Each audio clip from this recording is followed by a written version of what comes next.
आनंद मोहन के बयान को आप कैसे देखते हैं? उन्होंने कह दिया कि राज्यसभा में अगर वो रहते तो जीभ काट कर सदन पे रख देते। मनोज झा जी के जो जिभिया काटने की बात करते हैं, गर्दन काटने की बात करते हैं, मनोज झा के गले पे तलवार जाने से पहले ये दलित पुत्र इंजीनियर राजकुमार पासवान का गर्दन होगा। आप उनके साथ खड़े समर्थन? अगर मैं होता वहाँ पे तो रमेश बिदुरी के नरेटिव पे चढ़ जाता।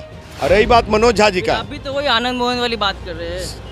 आनंद मोहन बोले तो अच्छा, एक दलित का बेटा बोले, 2 बार लोकसभा चुनाव लड़ा हुआ बेटा बोले, एक पार्टी का राष्ट्रीय अध्यक्ष बोले तो बुरा, यानी कि हमारी कोई वजूद नहीं है क्या? अच्छा, दबंगगिरी सिर्फ एक ही घर में चलेगा। नमस्कार, मेरा नाम अक्षय दीप है और आप वेब समाचार देख रहे हैं। देखिए, बिहार की राजनीति में इस वक्त ठाकुरों और ब्राह्मणों को लेकर जो विवाद शुरू हुआ है वो काफ़ी तूल पकड़े हुए हैं। इस पर बात करने के लिए हमारे साथ इंजीनियर राजकुमार पासवान हैं। हम सीधे इनसे जुड़ेंगे। सर, किस तरीके से आप देखते हैं जो बयान 21 सितंबर को मनोज झा के द्वारा राज्यसभा में दिया गया, मुंशी प्रेमचंद की कविता का वो उन्होंने वाकया किया, ठाकुर के लोग ठाकुर को लेकर, तालाब ठाकुर का, कुआं ठाकुर का, सब कुछ ठाकुर का, और ऐसे लेकर उन्होंने कई ठाकुरों पे हमला किया है। तो आप कैसे देखते हैं इस बयान को? देखिए, पहले इस प्रसंग को समझने की जरूरत है जी। ठाकुर का कुआं को पूरा पढ़ने की जरूरत है जी। और ओम प्रकाश वाल्मीकि जो कवि हैं उन्होंने जो लिखा है, कहानी तो प्रेमचंद की जो बात कर रहे हैं वो कहानी बनाया है। तो आपको बता दूं कि जिस दिन महिला आरक्षण बिल पारित हो रहे थे, अब महिला आरक्षण पे के संदर्भ में डॉक्टर प्रोफेसर दिल्ली विश्वविद्यालय के प्रोफेसर मनोज झा जी बोल रहे थे, तो उन्होंने ये बात कह कर के साबित करना चाह रहे थे और ये कहने का भाव स्पष्ट उनका हो रहा था। क्या भाव था? भाव ये था कि ये ठाकुर साहब जो हैं, पहले के ठाकुर साहब लोग को नहीं देखते थे, ठाकुरगिरी, ठाट, रॉयलगिरी जो कहा जाता है। तो ये सरकार जो भी बिल ला रही सदन में उसको अपने मन से पास कर दे रहे हैं। ये कहना था मनोज झा को। उन्होंने कहा तो कि महिला आरक्षण हमारे अपने अंदर के ठाकुरों को मार देना चाहिए। वहीं आ रहा हूँ मैं। महिला आरक्षण बिल लाए, लेकिन लॉलीपॉप दिया भारतीय जनता पार्टी के लोगों ने दलित, शोषित, पिछड़ा, वंचित, ऊंची जाति की बेटियों को, महिलाओं को भी। इसलिए उस पे सेंसेक्स अभी होना है, सेंसेक्स तक लागू नहीं होगा। और आपको बता दो कि 39 से पहले वो लागू करेंगे नहीं। तो ये पूरी की पूरी अगर सही माने में लागू करना है तो आप अभी से 2024 का लोकसभा चुनाव आ रहा है, तो अब से लागू कीजिए। सिर्फ लॉलीपॉप बिहार में सीमन होगा तब। बिहार में तो नीतीश कुमार जी 33% आरक्षण सरकारी महकमे सब चीज में ला दिया, लेकिन साहब मनोज झा जी उस मानसिकता को दर्शाया है कि पहले जो सामंतवादी व्यवस्था था, मनुवादी व्यवस्था था, ब्राह्मणवादी ठाकुर व्यवस्था था, थी ना ठाकुर व्यवस्था, उस ठाकुर व्यवस्था को थोड़ा सा वो लाया मोदी के ऊपर और वीर कुंवर सिंह के वंशज, महाराणा प्रताप के वंशज वो लेके चले आए अपने ऊपर। अब उसी पर प्रतिक्रिया देते हुए उन्हीं के पार्टी के विधायक है चेतन आनंद, उन्होंने कहा कि ठाकुरों पर इस तरह का बयान बिल्कुल शोभा नहीं देगा, हम लोग शांत नहीं रहेंगे।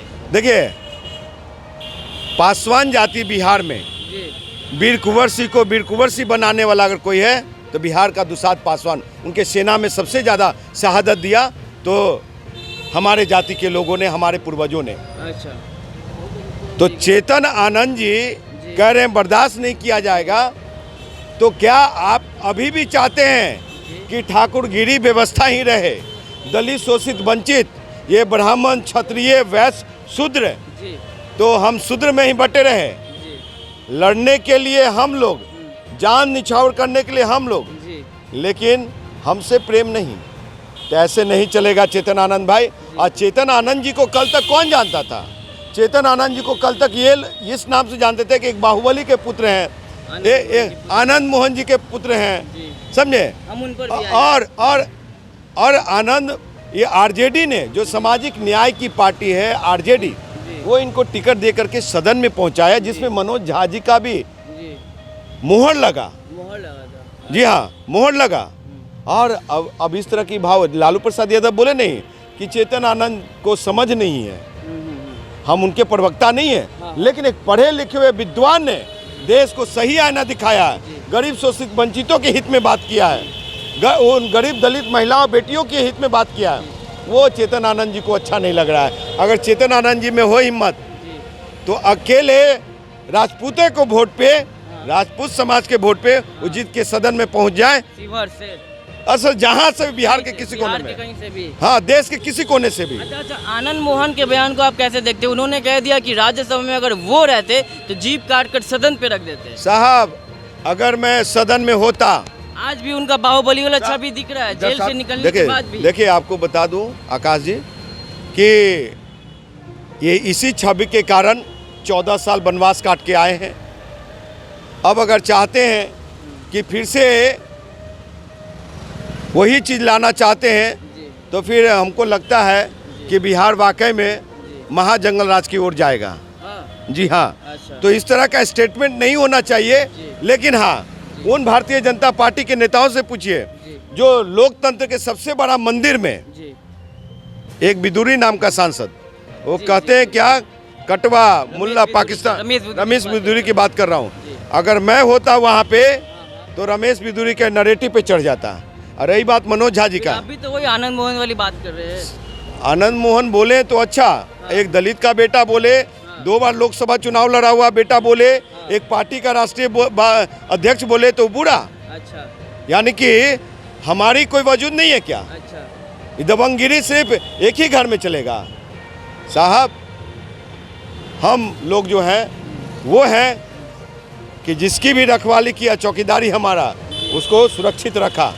और सुन लीजिए, मनोज झा जी के जो जिभिया काटने की बात करते हैं, गर्दन काटने की बात करते हैं, मनोज झा के गले पे तलवार जाने से पहले ये दलित पुत्र इंजीनियर राजकुमार पासवान का गर्दन होगा। आप उनके साथ खड़े, समर्थन में हैं आप? उनके समर्थन में खड़ा हूँ साहब। सुरक्षा मैं जानता हूँ व्यक्तिगत रूप से उनको। अच्छा, वो न जाति पूछो न साधु से, तो वो साधु हैं जो दिल्ली विश्वविद्यालय के प्रोफेसर, मैं दिल्ली यूनिवर्सिटी में इंजीनियर था, पीएचडी किया हुआ है उन्होंने, मालूम है, वहाँ से पढ़ा भी है, वही नौकरी भी कर रहे हैं वो। अगर मनोज झा इस प्रसंग में, इस कविता में अगर मनोज झा गलत है तो वो कभी गलत था, तो उसकी जिभिया क्यों नहीं काटी गई उस समय? मैं आनंद मोहन जी से पूछता हूँ मैं कि उनकी जिभिया, कवि साहब का जिभिया क्यों नहीं काटी गई उस समय? क्यों महाराणा प्रताप नहीं थे? अगर बहुत पुराने कवि हैं तो, और लोग नहीं थे इनके पुरखे लोग। तो मनोज झा अगर गलत है तो कभी भी गलत है, अगर कभी सही है तो मनोज झा भी सही है। यानी राजकुमार पासवान मनोज झा के समर्थन में है। बिल्कुल, मैं खड़ा हूँ। हाँ। और जिनको भी जो भी करना है करे। हाँ। हम डरने वाले नहीं हैं। चलिए, तो हमने बात की राजकुमार पासवान जी से।